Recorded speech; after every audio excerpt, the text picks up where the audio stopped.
Di video kali ini kita akan ngebahas tentang pembayaran hasil penjualan teman-teman yang ada di Lazada serta potongan-potongan apa yang biasa sering terjadi di dalam Lazada, serta membaca laporan-laporan yang ditransfer oleh pihak Lazada dan apa yang harus kita antisipasi ketika sistem withdraw di Lazada itu sistemnya bukan withdraw penarikan dana. Ya, langsung aja ya, sistem pembayaran di Lazada. Nah, sistem pembayaran di Lazada itu 1 minggu sekali, ya. Jadi teman-teman yang jualan di Lazada itu nggak bisa withdraw seperti di Shopee, di Tokopedia, di Bukalapak, di mana ketika ada penjualan transaksinya sudah selesai, itu uangnya langsung ditarik ke rekening kita, ya. Seperti itu, kapan saja, ya. Nah, kalau di Lazada itu nggak bisa. Jadi kamu udah jualan, udah laku barang kamu, uangnya ditahan dulu sama pihak Lazada, ya. Ditahan dan withdrawnya itu 1 minggu sekali. Jadi yang nge-withdraw itu adalah pihak Lazadanya. Maksudnya uang itu ditransfer ke tempat kita itu bukan atas dasar penarikan, ya, penarikan dari kita, tapi melainkan dari pihak Lazada yang akan mentransfer. Dari setiap transaksi selesai itu nanti akan dievaluasi dulu sama pihak Lazada, terus nanti akan ditransfer ke rekening kita 1 minggu sekali. Ya, transfernya itu di hari Rabu, ya. Jadi setiap hari Rabu itu transaksi-transaksi selesai yang sebelumnya itu akan ditransfer di hari Rabu oleh pihak Lazada. Nah, jadi ketika nanti teman-teman sudah ada transaksi dan transaksi yang udah selesai, ya, nanti teman-teman akan dihitung sebagai yang namanya pendapatan. Nah, di pendapatan di dalam Lazada, lalu di sini nanti ada akun bank teman-teman, ya.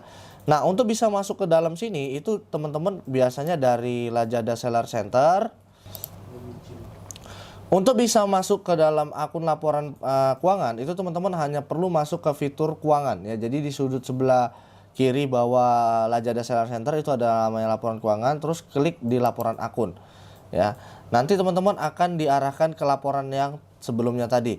Nah, di sini teman-teman nanti akan dilihatkan, ya, mulai dari laporan-laporan yang selesai, yang sudah dibayar, ya, yang sudah ditransfer pihak Lazada ke kita itu akan diinformasikan di dashboard laporan keuangan ini. Nah, untuk contohnya itu kurang lebih seperti ini, ya, teman-teman, ya. Jadi di Lazada itu ada jumlah yang akan dibayar. Jumlah yang akan dibayar artinya transaksi yang akan dia bayar ke kita, yang sudah divalidasi sama pihak Lazada, yang sudah di-record sama pihak Lazada. Di sini juga kita bisa ngecek nih, ya, transaksi yang sudah dibayar. Nah, ini dari tanggal berapa, ini kelihatan semua. Contoh dari 8 Juni sampai dengan 14 Juni. Ya, itu ditransfer 3 juta sekian, terus ditransfer dari ini 4 juta sekian. Ini kelihatan semua, ya. Dari 13 Juli sampai 19 Juli itu ditransfer 7 juta sekian. Ini semua datanya kelihatan dan teman-teman tetap bisa melihat juga, ya, transaksi-transaksi apa yang udah selesai. Nah, ini ketahuan di sini. Ya, ketahuan, kelihatan semua di dalam laporannya. Saran saya, ya, buat teman-teman semua yang bermain di Lazada, penting sekali buat teman-teman itu mengecek lagi, meng-cross check. Artinya sudah sesuai belum, ya, transaksi yang selesai dengan yang ditransfer oleh pihak Lazada itu uangnya udah sesuai apa belum. Karena jujur, ya, jujur banyak sekali kendala masalah transfer ini tidak balance. Artinya misalnya ada 10 barang yang di toko kita itu udah selesai, tapi ternyata yang ditransfer nanti hanya 8 transaksi, duanya lagi nggak kevalidasi sama pihak Lazada. Nah, jika teman-teman nggak ngeklaim ke pihak Lazada, ini ya dianggap mereka ya nggak ada problem gitu. Artinya kita yang sebagai penjual di sini dirugikan. Nah, artinya ketika teman-teman bermain di Lazada, ya, teman-teman harus cek nih antara transaksi yang sudah selesai yang akan ditransfer oleh pihak Lazada itu sesuai apa enggak. Jika ada miss ataupun kekurangan, ya, teman-teman klaim ke pihak Lazadanya. Seperti itu. Terus di Lazada itu ada potongan, ya. Jadi potongan Lazada itu disebut dengan biaya VAT, di mana biaya VAT itu 1,8%, ya. Jadi setiap di Lazada itu nanti ada di sini fee, ya, payment fee, ya.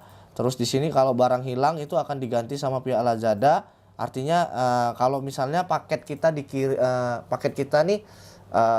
kita kirim melalui Lazada, ternyata ada kehilangan, Lazada ganti sama kita. Ini diklaimnya sebagai barang hilang.